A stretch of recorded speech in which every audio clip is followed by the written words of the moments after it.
বউ শাশুড়ির একটা সামান্য ভুল বোঝাবুঝি তাদের সংসার ভাঙার সবচেয়ে বড় কারণ হয়ে দাঁড়ালো। একটা সামান্য ভুল বোঝাবুঝির জন্য অনেক সুন্দর একটা সম্পর্ক নষ্ট হয়ে যায়। তো চলুন আজকে আপনাদের শেয়ার করি বউ শাশুড়ির কি এমন ভুল বোঝাবুঝি হলো যে তাদের সুন্দর একটা সংসার নষ্ট হয়ে গেল। হ্যালো এভরিওয়ান, আসসালামু আলাইকুম, welcome back to my another new video. Welcome back to my page Nasrin 427। আপনারা যারা আজকে আমার ভিডিওটা দেখছেন এই মুহূর্তে, তারা অবশ্যই একটা পেজে লাইক করবেন, কমেন্ট করবেন এবং আমার পেজটা ফলো করতে একদমই ভুলবেন না। মনে করবেন আমি আপনাদের ছোট বোন। চলুন আর কথা না বাড়িয়ে শুরু করি বউ শাশুড়ির সেই ভুল বোঝাবুঝিটা। জানেন, একটা সংসার ভাঙার জন্য সবসময় বড় কোনো কারণ লাগে না, কখনো কখনো একটা ছোট্ট ভুল বোঝাবুঝি যথেষ্ট। একটা মেয়ের বিয়ে হয়েছিল খুব সাধারণ একটা পরিবারে। বিয়ের পর থেকেই সে শাশুড়িকে নিজের মায়ের মতো ভালোবাসার চেষ্টা করত, কিন্তু শুধু মেয়েই ভালোবাসতো তা না, তার শাশুড়িও তাকে মেয়ের মতনই দেখতেন, একদম মেয়ে ভেবে তাকে মেয়ের মতনই লালন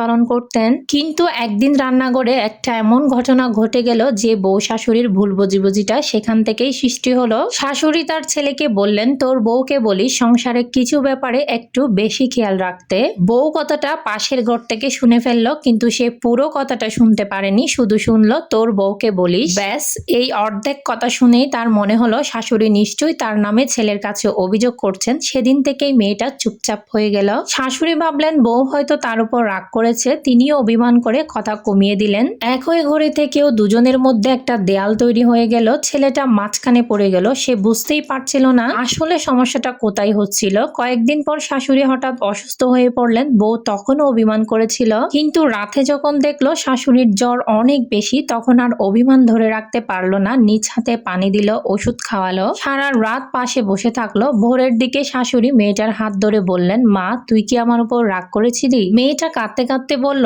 আপনি তো আমার নামে ছেলের কাছে অভিযোগ করেছিলেন, তাই ভাবছিলাম আপনি আমাকে পছন্দ করেন না। শাশুড়ি অবাক হয়ে বললেন, আমি তো সেদিন তোর প্রশংসাই করছিলাম, বলছিলাম তুই সারাদিন এত কাজ করিস, তাই আমার ছেলেকে যেন তোকে একটু সাহায্য করতে বলি। দুজনেই কিছুক্ষণ চুপ করে রইল। তারপর শাশুড়ি বউকে জড়িয়ে ধরে বললেন, একটা কথা পুরো না শুনে এতদিন মন খারাপ করেছিলি? মেয়েটা কাঁদতে কাঁদতে বলল, আমিও তো পুরো কথাটা শুনিনি মা। শাশুড়ি বলল, আমি তো তোর খারাপ কিছু বলিনি, আমি সেদিন আমার ছেলেকে শুধু বলছিলাম সংসারের সবকিছুর ব্যাপারে তুই যেন আরো একটু ভালো করে খেয়াল রাখিস। আমার তো বয়স হয়ে গিয়েছে, তাই ছেলেকে বলছিলাম সংসারের সব বিষয়ে যেন তুই আর একটু ভালো করে খেয়াল রাখিস, সেটা যেন তোকে বোঝাই। আমি তো তোর খারাপ কিছু বলিনি মা। সেদিন দুজনেই একটা জিনিস বুঝেছিল, সম্পর্ক নষ্ট করার জন্য সবসময় কেউ শত্রু হয় না, কখনো কখনো আমাদের নিজের ভুল বোঝাবুঝি যথেষ্ট। তাই কারো একটা কথা শুনে সঙ্গে সঙ্গে সিদ্ধান্ত না নিয়ে একবার জিজ্ঞেস করে নিন, কারণ একটা ছোট ভুল বোঝাবুঝির জন্য অনেক সুন্দর সম্পর্ক নষ্ট হয়ে যেতে পারে। আপনাদের আজকের এই সুন্দর গল্পটা কেমন লেগেছে